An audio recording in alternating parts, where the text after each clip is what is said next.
I was sitting by the window of my apartment in Capitol Hill, Denver, 27 floors up, coffee in one hand, phone in the other. My view from my window is peaceful, a small courtyard somewhere up the ways, plenty of buildings that place together neatly, and a partial view of the mountains as my apartment basically faces southwest. I wasn't watching anything important on my phone, TV playing Spotify, just scrolling, dead eyed. Another meme, another crisis headline, another war report from the Middle East or Asia or wherever this week's dose of global drama needs to originate from. A meme about the president, a short with two different videos at once to feed the insatiable appetite of our modern attention spans. I put my phone down. As I'm looking out the window from the living room in my apartment, about 25 feet away from me, a sliding glass door, I realize something peculiar. Why haven't I gotten mail today? It seems like a funny thing to realize. But every single Saturday, 9 a.m., mail would always arrive through the envelope crack in the door. An older apartment, I know, but nonetheless, even if I was merely going to throw it away, why isn't it here? Well, help!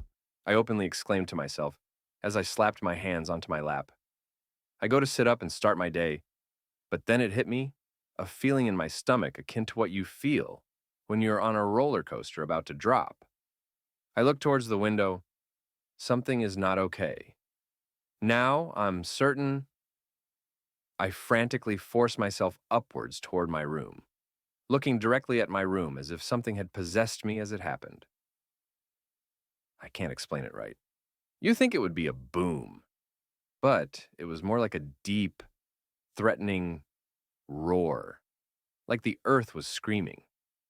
The window flexed as the air pressure hit me like a punch in the chest. I was consumed by light in that moment. Dogs barking, howling, screaming even, but then silence. My ears rang so loud I couldn't tell if it was me screaming or my ears bleeding. Luckily, as this was happening, I basically fell into a posture on my floor that resembles the fetus position, angled away from the window. I am pretty sure this is what saved me from being blinded or truly deaf. Even though I lost a significant portion of my hearing that day, at least I can still hear. I feel blood rush down my face from the side of my head. A piece of glass cut me. I place my hand on the side of my head. As I try to get up, I crumble underneath my own weight, arms giving out as if they were flimsily like noodles. Everything is spinning. Everything is fading. I'm trying so hard to fight it with everything in me, but I can't. My head slams into the floor as I pass out. Now. Right now. Awake. I arose quickly this time, pushing myself up rather quickly. Left side of my temple still gashed, my face halfway covered in blood. Hand on my head, I stumble over my TV that was now laying out across the ground, in front of where it played my music a few minutes ago. I somehow start to hear the sounds of screaming over the ring in my ears. Louder, as I make my way to what was once my peaceful apartment view. I am greeted to hell on earth. Nothing less. Dust that was picked up by whatever just happened hanged over the streets like a dense fog. People walking around aimlessly, confused. A lot more people just laid out across the sidewalks, unconscious. Some people hunched over, cradling themselves, rocking back and forth, while a few people run through the courtyard, wailing and frantically screaming. What the hell just happened? My eyes squint into the dense dust and crap that is filling the air to see what I believe is some people amongst the fog. My eyes painfully looking onward. They seemed more alive. They started running, shouting, and pointing. Some have their phones pointed. Oh, I didn't move, frozen in fear. I couldn't understand what I was looking at. It was a mushroom cloud, grinding away at a majority of the sky as if it were a hand from Satan himself, trying to tear its way towards the heavens. It was wrong, unnatural. Telling by the direction of the blast, Colorado Springs, meaning NORAD and Mount Cheyenne, were gone, vaporized. All that concrete, steel, and secrecy just erased. The military hadn't stopped it, or maybe they never saw it coming. My phone buzzed in my hand, screen partially cracked but certainly readable, still connected to a barely functioning 5G network. Emergency alert. Shelter in place, radiation hazard. Seek immediate cover, avoid all travel. There was a link to fallout maps, a projected wind path, and a timer. Estimated fallout arrival, 37 minutes. 37 minutes. Okay, it's time to think quick. I need to lock in. I have no basement, no lead-lined bunker, just concrete and drywall, and a lot of desperate people. My hands trembled. I pulled my go bag from the closet, more a hobbyist survival bag than a serious bug-out bag.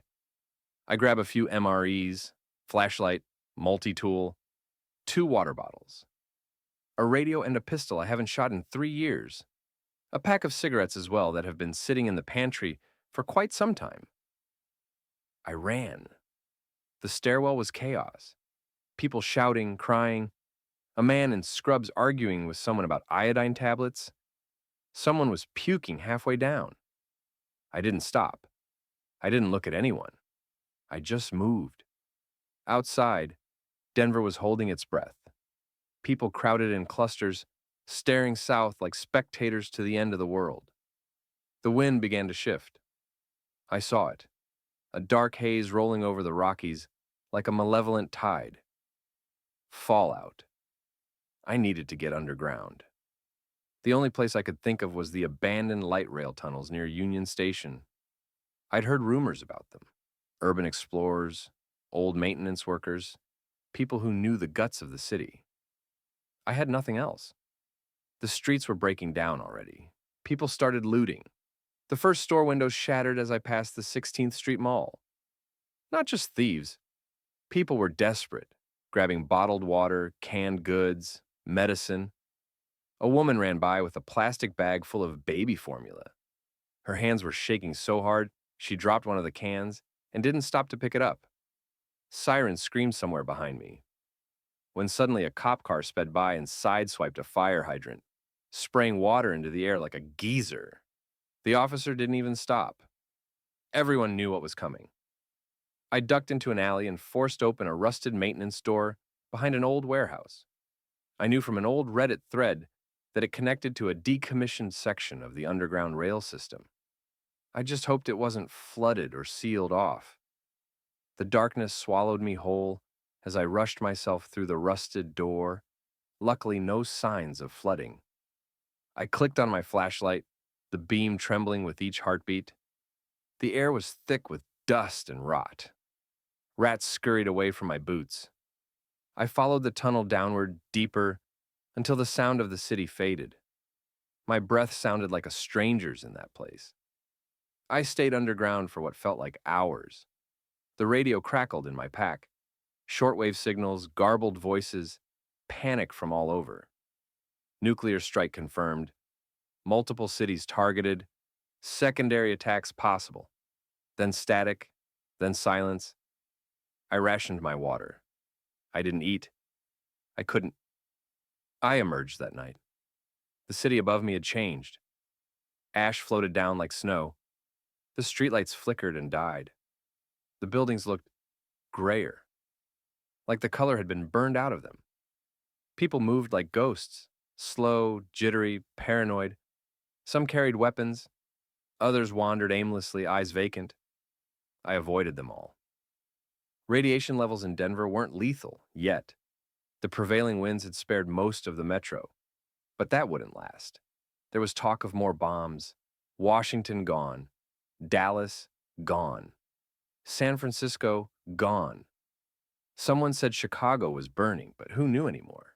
There was no government now, no rescue, no FEMA trucks rolling in. And people, they changed. Fast. The guy at the gas station on Colfax shot a man in the stomach for trying to grab a gallon of milk. A woman lit her own car on fire and stood beside it laughing, the flames reflecting in her eyes. I saw a group of teenagers walking with baseball bats and a shopping cart filled with severed mannequin heads and canned beans. I didn't talk to anyone unless I had to. Trust had evaporated like moisture on a hot skillet. One night, maybe 3 days after the blast, I saw the first execution. It happened in Civic Center Park. A man tied to a flagpole, blood running into the grass. I didn't know why. No one explained. No one had to. It was all symbols now, messages painted in gore. The scariest part wasn't the death, it was the normalization of it.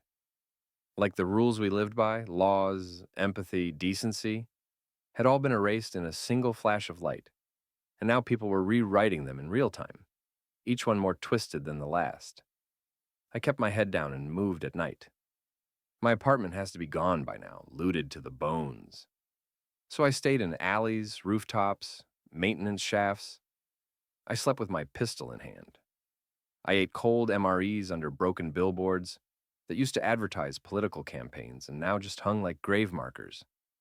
I started writing this in a notebook I found in a smashed school bus. I don't know why. Maybe to remember what the world was before. Maybe to hold on to some sliver of humanity. But I feel it slipping. I used to flinch at every scream, every gunshot. Now I barely blink. The world ended quietly. Not in a massive bang, though there was that, but in the slow unraveling that came after. In the hunger and the madness, and the way people smiled with dead eyes when starvation gives them more reason than doubt. And it's only the beginning. The smell of smoke was still everywhere. It clung to my clothes, my skin, even the inside of my mouth. Days after the blast, the city was a patchwork of ruin and silence. Entire blocks flickered with weak flames, unattended. Car alarms still went off randomly, echoing through the empty streets like ghosts trying to scream. I'd gone mostly nocturnal by then. The radiation levels were lower after dark, barely, and the worst of the scavengers tended to move in groups during the day. I was alone, always alone, until I wasn't. I was picking through a corner store off Spear Boulevard, the kind of place that sold overpriced snacks, expired canned soup, and weird energy drinks you only bought on dares. The front windows had already been smashed out. I kept my pistol low but ready, eyes darting for movement. That's when I heard it. Soft humming. I froze behind a toppled aisle shelf. The voice was faint but clear, carrying a tune I almost recognized. Something old, maybe a lullaby? I crept forward, slow, careful not to crunch broken glass. I leaned around the end cap of batteries and condoms, and that's when I saw her. She looked like she didn't belong in this nightmare. Maybe early 20s, tan jacket, duct-taped hiking boots, messy dark hair pulled into a loose braid. She sat cross-legged on the floor near the back of the store, lighting a half-burned candle with a match. Like it was a normal Tuesday. Like she hadn't seen the world peel open and scream. I lowered my gun just a little. "Hey," I said, voice rough from days of silence. "Don't move." She didn't scream. She didn't reach for a weapon. She just looked up at me, eyes calm, big and brown, like she'd already made peace with something I hadn't yet. "Relax," she said, her voice soft but steady. "If I wanted to kill you, I wouldn't be singing lullabies. People are doing worse for less," I said. "You alone?" She nodded once. "Same as you, I guess." I stepped closer, still cautious. "Got a name?" "Jenna." "I'm Zach." She smiled, just barely. "You don't look like a Zach. You look like a guy who hasn't slept in 5 days." "That's accurate," I said. I sat down across from her, keeping a safe distance. The candle flickered between us like a tiny campfire. She handed me a granola bar. I took it even though I wasn't sure I could keep it down. "Where were you when it happened?" she asked. I glanced at the ceiling. Cap Hill. My window faced south. I saw the whole thing. "Damn," she whispered. "I was in a freight elevator when it hit. Thought we were getting hit by an earthquake or something. When I came back up, everything was just gone," I finished. She nodded. The flame cast long shadows on her face. "You have family?" "No," I said too fast. Then, softer. "Not here. My brother's in Michigan, maybe. If the grid was up, I'd—" She cut me off gently. "It's not, and it won't be again. Not anytime soon." We sat in silence for a while. The building creaked in the wind. Somewhere in the distance, A gunshot rang out. Neither of us flinched. She spoke first. "You're not like the others," she said. "What makes you say that? You didn't shoot me. You didn't scream. You didn't even ask what I had in my bag." "Maybe I'm just tired," I muttered. "Maybe you're still human." That hit me harder than I expected. I didn't respond. Instead, I pulled out my map. One of those tourist things you grab at the airport, now more valuable than gold. I flattened it on the floor. "I'm thinking of heading west," I said. "High ground. Less fallout risk. Maybe find a clean water source." She leaned over the map, her braid brushing the paper. "Golden. Boulder. That's a hard climb." "Yeah, but fewer people." "Fewer people means fewer problems," she said, then paused. "And fewer supplies. I'll take my chances. What about you?" I was headed for the base in Buckley, but I think that's toast. I saw military vehicles headed out that way. Then none came back. We looked at each other. No plan, no orders. Just two strangers in a broken city. "You could come with me," I said before I really thought about it. Jenna tilted her head. "Why?" "Because talking to someone helps," I said, "even if it's just to remind yourself you're not going crazy." She stared at me a long time, then nodded. "All right, Zach. Let's see how far we can get before the world swallows us, too." We left before sunrise. The air was sharp and metallic, and every shadow looked like it might have teeth. I led, she followed, and we kept close. I noticed she always walked slightly behind and to the left, like muscle memory. Military, maybe, or just careful. We avoided major roads, weaving through alleyways and overgrown parks. At this point, Denver wasn't dead, but it was close. We passed bodies on the sidewalks, some old, some fresh, some missing shoes or bags or faces. No one buried anyone anymore. There wasn't time. There wasn't mercy. We stopped at a pharmacy. A pickup truck was rammed through the front sliding glass doors, its hazards slowly blinking with what little energy they had left. We found gauze, alcohol wipes, and a bottle of penicillin someone had missed. "Score," Jenna said, tossing it into her pack. "People are going to kill for that soon," I said. "They already are." We camped that night in the remains of a library. The shelves were toppled, the floor littered with paperbacks and broken glass. We made a fire in a metal trash can. I wrapped my coat around me and stared into the flames. "Do you think it was just NORAD?" I asked. "No," she said. "That was just the start. Whoever launched it, they didn't stop. Or they weren't the only ones. So, no rescue?" Jenna shook her head. "No cavalry. No helicopters. No safe zones. What's left then?" She looked at me across the fire. "I don't know. Survive. Maybe remember how." We didn't say anything after that. The silence was more honest. Later, I lay awake while Jenna slept beside the fire, her hand resting on the grip of a small revolver. I watched the shadows shift on the ceiling and tried to convince myself this wasn't permanent. That tomorrow, the world would start to make sense again. But I already knew better. The blast didn't end the world. It just peeled off its skin. Blew away the mask that we called everyday life.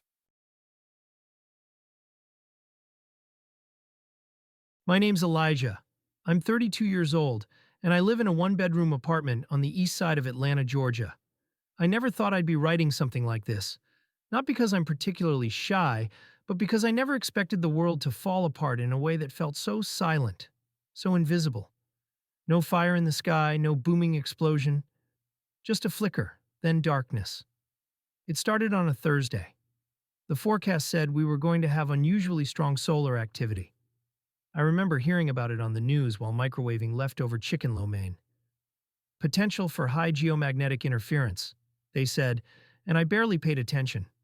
It sounded like one of those things they throw into the weather report just to pad out airtime. By Friday morning, the world had changed. I woke up to the blaring silence of no electronics. My alarm clock, dead. My phone wouldn't turn on. I thought maybe it had just died in the night, but the wall charger didn't work either. I went to my laptop. Nothing. Even the LED on the coffee maker was off. Stepping outside into the early morning haze, I noticed my neighbors doing the same, peeking out of their homes, phones in hand, looking confused. Some were checking their cars, turning the ignition only to get nothing. Engines wouldn't even click. A guy across the street shouted, "Yo, anyone's car work?" No one answered. Just a wave of worried looks. It took only a few hours before word spread. A solar flare, massive, the kind they said could happen once every 100 years, had slammed into Earth's magnetic field. It had fried electrical systems across the Americas. Satellites were down, the internet was gone, cell towers had gone silent. We were blind, deaf, and very quickly scared. At first it was weirdly quiet, a kind of calm that only comes when people still don't fully understand what's happening. People walked around the block. Some gathered at gas stations, still hoping their debit cards might work. Of course they didn't. No power meant no digital payment. And most places didn't have backup generators. Or if they did, they weren't working. By day 2, the grocery stores were emptied. I had about a week's worth of food in my apartment. Maybe a bit more if I rationed it. A couple cans of soup, rice, peanut butter, some stale cereal. No electricity meant the fridge was slowly warming up. I cooked all the frozen meat I had on a camping stove I kept under the sink. Leftovers from a bachelor party camping trip 2 years back. The roads were gridlocked with abandoned cars. Without traffic signals, no one dared drive too far. Accidents happened. Tempers flared. And then the violence started. I think it began with desperation. People needed insulin, needed formula, needed food. When they couldn't get it the polite way, they started taking it. A gas station on the corner of Moreland and Memorial was set on fire after a group of people tried to break in. I saw the smoke from my balcony. My neighbor, Trey, came up to the 3rd floor just to watch it with me. Neither of us spoke. Nighttime was the worst. Without lights, the city turned into a blanket of darkness. The stars were brighter than I'd ever seen them, but I wasn't looking up. I was looking out, down the street, over the alley behind my building, anywhere someone might come from. I nailed my door shut from the inside and kept my baseball bat next to my bed. I didn't sleep much. One night, I heard someone banging on apartment doors below. Loud, insistent. Then a scream, a few more shouts. I didn't open mine. On day 5, a voice came through on a wind-up radio I'd bought on a whim years ago. "This is the emergency broadcast system. A Class X solar event has disabled all satellite and electrical infrastructure across the Western Hemisphere. Authorities are working to restore order. Please remain calm, stay in your homes, and conserve resources." It played in a loop every couple hours. That was all we got. No updates, no timelines. Trey and I teamed up. We blocked off the stairwell to our floor. We made a deal. If one of us got sick or got hurt, the other would help. We pooled our food, kept watch in shifts, and did our best to not let fear turn into panic. But outside, things got worse. I saw someone get stabbed over a case of bottled water outside a Rite Aid. People were looting homes, dragging TVs and laptops out, even though nothing worked. It was madness, like people didn't know what else to do except steal what they could, even if it had no use. And the heat. Without AC, Atlanta felt like a furnace. We were sweating through our clothes just lying still. Some people died from it. Elderly folks mostly. No ambulances. No response. It was like watching civilization rot in real time. We heard about the government's response from some guy who came through the building looking for batteries. They declared martial law, he said. National Guards rolling into major cities. They're setting up checkpoints, distributing food, keeping order. But we hadn't seen them, not yet. And when they did come, it wasn't what I expected. They rolled in with Humvees, guns drawn, faces blank, no smiles, no comfort. Just men with rifles shouting orders, pushing people back, hurting them like animals. Stay in your homes unless instructed otherwise, looters will be shot. They weren't kidding. I watched a kid, maybe 16, get gunned down near the high school for carrying a crowbar. No warning, just a pop, and he dropped. Order, they called it. I called it something else. More days passed. Time blurred. Trey got sick, some kind of infection. No antibiotics. I tried everything I could, but I wasn't a doctor. I held his hand while he died. Then I wrapped him in a sheet and left him on the balcony. I couldn't bury him. The ground was too hard, and I was too tired. People started leaving the city, on foot mostly, heading north. Rumor was that some parts of Europe still had power. Flights obviously weren't an option. Boats, maybe. It was a dream wrapped in desperation. I didn't go. I stayed. Not because I had a plan, but because leaving didn't make sense either. Every place had its own version of hell now. And I knew mine. I got by on canned beans and rainwater. I kept the windows boarded. I stayed quiet. And I waited, because something told me we weren't through the worst of it yet. I don't know what day it was anymore. My phone was a paperweight. My watch dead weeks ago. Time became hunger. Time became the sound of footsteps echoing through stairwells. Time became silence. Too much of it. And sometimes not enough. The first real threat came in the form of voices. Not just one or two, but a group. I heard them around midnight, creeping through the halls below my floor. They weren't shouting. They weren't rushing. They were organized. Calm. That's what scared me most.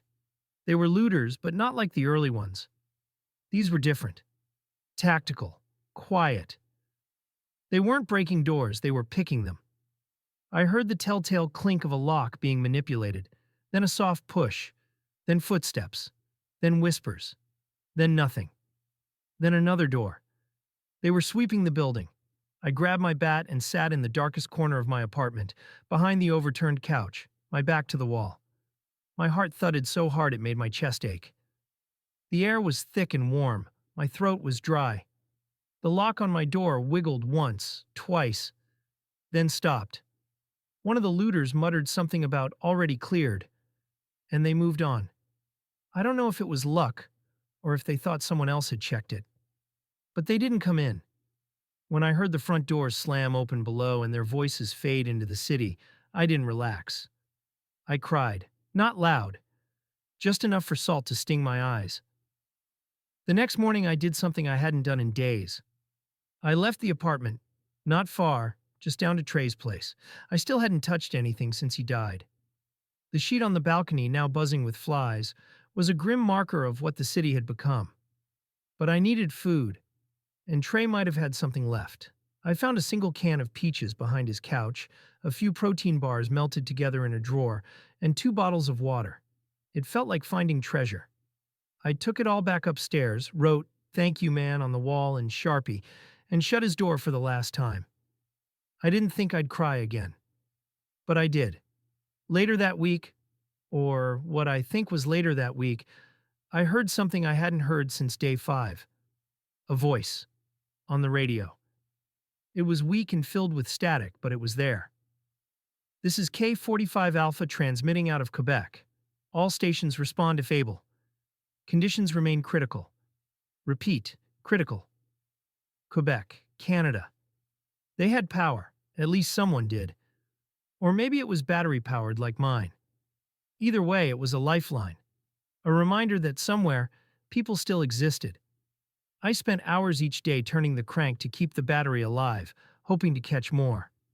The voice repeated a few times over the next couple days, always the same message. Then it changed.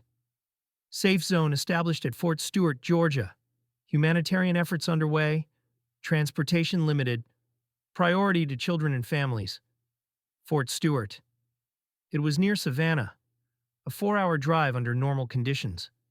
Walking, it would take days, maybe more. But it was something.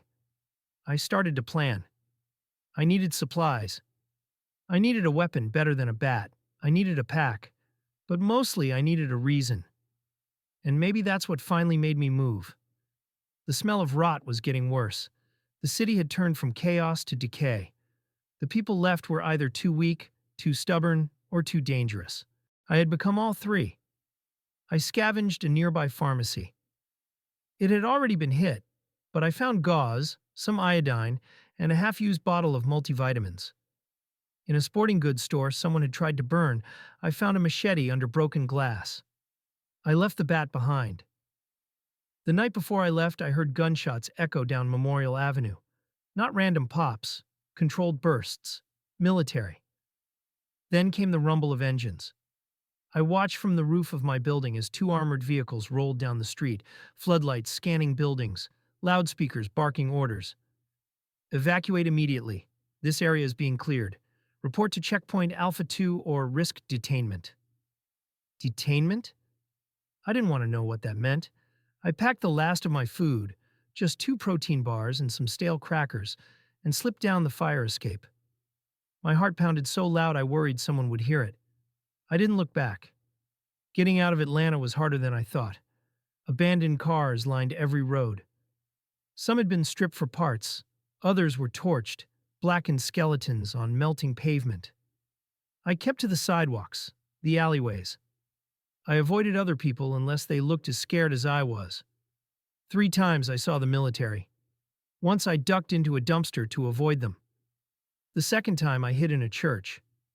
The third time, I watched them detain a man for trying to cross a makeshift barrier. He yelled that he was just trying to find his daughter. They beat him, threw him into a truck. They didn't see me. I made it to a suburb I remembered visiting once as a kid. Stonecrest, maybe? The signs were faded or torn down. A house with a broken window caught my eye. I climbed in through the back. Inside it was cool, quiet, empty. I found canned chili, a few bottles of water, and miraculously, a working hand pump flashlight. I stayed there for 2 nights, listening to the static hum of the radio. Fort Stewart remains operational. Report to checkpoints. Martial law remains in effect. On the 3rd day, I woke up to the sound of footsteps inside the house. Not mine. They were careful, slow. Whoever it was, they were looking for something. Or someone. I crawled under the bed, heart in my throat. The door creaked open. A flashlight beam scanned the room. It paused, then moved on. I didn't breathe for 5 full minutes. When I emerged, the front door was open. A loaf of moldy bread was missing from the counter. They had taken only what they needed.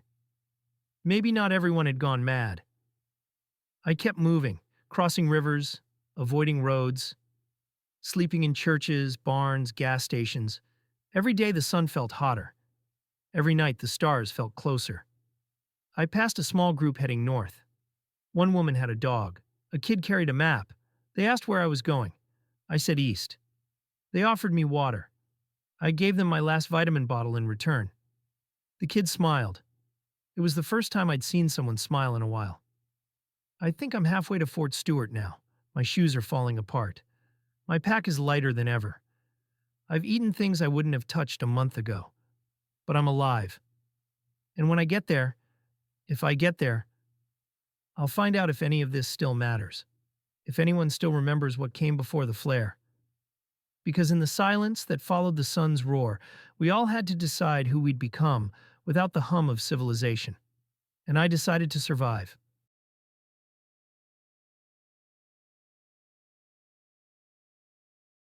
The sound comes before the news, a low drawn-out rumble like thunder trapped under the earth, crawling into my bones. I'm standing on my porch with a cup of the same gas station coffee I always get, watching the morning fog pull back from the tree line. It's late August, the kind of Tennessee morning that feels like the world is holding its breath before it bakes. My phone buzzes once, then again. Then it stops. When I check it, there's no signal. No Wi-Fi. No bars. Just SOS only sitting there like a warning I can't do anything about. I glance toward town. Something feels horribly uncanny. Then the sirens go off. Not the fire station, not the weather alert. These are deeper, harsher, military maybe. Something's actually wrong. I look off the porch at cops who drive by in a relatively frantic manner. I need to know what is happening. And all my electronics don't have service.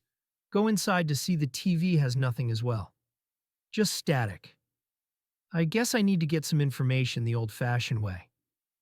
I jog down to the hardware store, which doubles as our town's community hub.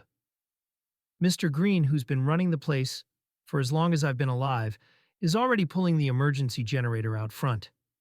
He looks pale, holding a hand crank radio like it's a live grenade. He sees me as I slow my jog to walk, approaching him. He looks like he's seen a ghost, or worse, almost like a relative has died. He held the radio at me as if it were a Bible, and he was going to commit a seance on me, frantical pointing at it, telling me to listen, just listen. The broadcaster's voice is cracked with static. Repeat, a catastrophic tsunami event has destroyed the eastern seaboard. Cities from New York, Boston to Miami, submerged. D.C. is lost. President currently missing but not presumed taken. I feel the ground shift, not from an earthquake, but something colder. Something that says everything is about to be different now. More people pour into the store. Old men in work overalls, mothers clutching kids, young guys with rifles slung across their backs. Some scared, some already starting to smell opportunity in the panic. That's what gets me. The scent of it, like blood in water. Like people already deciding which side of this new world they want to stand on. With everyone rushing about, some people appearing to start scuffling over food and supplies, others appearing to be rather peaceful, honestly. At the end of the day, most people in this town were pretty self-sufficient. At least that's how it felt. Then the TVs above head pop and blare into life with a wild ring that echoes through the store. The ring ends into a small jingle tone, and boom.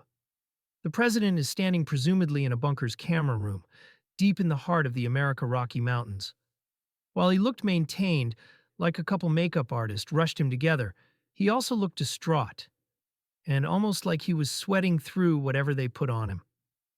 He adjusts his tie briefly in an anxious manner, and then addresses all of the eyes that are silent, completely still standing in the convenience store, all looking onward desperately at the TV, ravenously, for an answer as to what just happened. Hello, people of America. I know a lot of you are confused, and there is nothing to... He looks off camera, raising a hand off the pendulum slightly, looking at what I can only assume is someone trying to direct him as to what to say. But he seems reluctant to keep going. A tsunami has hit the eastern side of America, and we believe it is a Chinese attack, carried out by specially developed nuclear torpedoes that can generate massive tsunamis. In fact, the president almost looks like he wants to cry and collapse under the news himself. As of right now, we advise everyone to stay indoors and to not panic. The TV has a hiccup in reception, ironically, as he tells us not to panic. The crowd of people, all of whom have been watching silently, a voice shrieks out. Someone falls over as I hear footsteps run past them. It is important for us to stay. The sound of the president's voice was drowned out by the slowly accumulated sound of people panicking far worse than they were before. People don't take it well. In fact, they start losing it right then and there. Because if the leader of the free world sounds like he's about to cry, what chance do the rest of us have? I make it back home. Within hours, word spreads that gas stations are out. Grocery stores are being raided. Our little town, tucked in the foothills of the Appalachians, used to feel like it was protected by distance. But not anymore. Not when desperation moves faster than floodwater. The first break-in happens that night. A house out by the river. An old couple, harmless. Someone smashes in their back door and clears out their pantry. No one hears it until the next day. No one does anything. That's when I realize we either organize now, or this place turns into a free-for-all. I find and talk to Sheriff Camden. He's in his 60s, retired Army, doesn't take bullshit. He's already roped in a few of the veterans and volunteer firefighters. We set up a watch rotation, barricade the main roads leading into town. My buddy Levi hauls his pickup full of sandbags from the construction yard. We post lookouts on the water tower. There's talk of going house to house, collecting supplies for a shared stockpile. Not everyone agrees. Some don't want to give up what they've got, others don't want to trust their neighbors. And how can I blame them? We were just in a convenience store fighting over bread. But enough of us know it's either community or death. For the most part, we are able to set up a community, with watches and patrols in a very short time period. Like a week. Sure, people are more or less new to it. but we are at least doing something. Keep in mind, my town is very small, like population of 500, and whoever lived here that was scared enough packed their things and drove off. I suppose there was maybe 130 or so of us left in the town in total. The looters show up by the second week. They're not from here. Maybe they were passing through when the wave hit. Maybe they were waiting for a moment like this. Pickup trucks, loud music, guns out. They think it's Mad Max or something. Hell, some of them even have face paint on. They made no attempt to raid us in some sneaky way, as they barreled their pickup trucks into the makeshift car barriers we created on the outskirts of our small town. It happens fast. They came in through the east barricade. A shootout ensues, people on rooftops and windows with rifles firing down onto the trucks. The people in the beds of the trucks squatting down, shooting back up almost blindly as they freak out, some of them jumping off the bed, running towards parked cars on the road to take cover behind. The trucks speed up as they are shot at, but the gunfire continues. We loaded a lot of magazines. It's Tennessee after all. All three trucks crashed 200 yards or so after crashing through the barricade. Drivers must have been hit. I'd be pissed if we didn't hit them. The ones who jumped out in the road and hid behind cars were shooting back at us. All of us. Somehow there was a lull in the gunfire between all of us. With the raiders outnumbered greatly, and them taking gunfire from all sides, they took advantage of the silence. "Hold you fire!" A white t-shirt comes flying out in the hands of one of them over the hood of the car. Me and a few other guys who have the most stomach and responsibility make our way down from our roofs to the street they were at. I walk up to them, weapon ready. Levi looks the same, and he looks pissed. "I swear to," he murmured under his breath, breathing heavily as we walked towards the car. "Now listen," the raider exclaimed. We still couldn't see them, though, from behind the car. "I got someone over here who is injured and they need help. I am out of ammo. Now I know we obviously have not made it off on the right foot, but please hear us out." My gun lowered down slightly as I felt less threatened. A hand pops up above the hood somewhat slowly but also quickly, as if the hand's owner was afraid to show it. Extended, holding nothing. Another hand appears next to it, visible over the hood of the SUV. "See, I've dropped my guns. I'm going to stand up and talk to you now. Please let's just talk this through." He stands up slowly. Like a snake, slow but fast as hell. He draws a pistol. Levi lifts his weapon back into position and puts a round through his chest before he can pull the trigger. It's the first time I see someone die. And I don't flinch.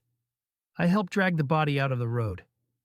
I see the look in the raider's eyes, more shocked than angry, like he didn't expect what happened. I don't see what else would have happened. We had like half the townspeople's rifles trained on him. By the time the sun sets, we've assessed the damage. We lose a generator in the exchange from stray gunfire, and one of our people, Derek, took a shot to the leg. He survived. We count that as a win. No fatalities for us. Every day after that, we patrol, we reinforce, we share food. It's not pretty. Tensions rise. Some people hoard, some people lie, some people disappear into the woods and don't come back. I don't sleep more than a few hours a night. I stay busy, fixing fences, reinforcing windows, tending fires. Then we hear about another wave forming in the Atlantic. Smaller but still dangerous. The government broadcasts aren't helping. They're sterile, robotic. People tune out. So we stop listening. We start relying on each other. A girl named Kara starts teaching the kids in her barn, using old textbooks and chalkboards she finds in a wrecked schoolhouse. A retired mechanic, Mr. Wilkins, sets up a hand-powered water filtration system using barrels and sand, going into a big boiling pot. We trade skills now, not dollars. Everyone making themselves as useful as they can, as if their life depended on it. And through it all, I keep watch from my porch, rifle across my lap, coffee in hand. The mountains look the same. But everything has changed.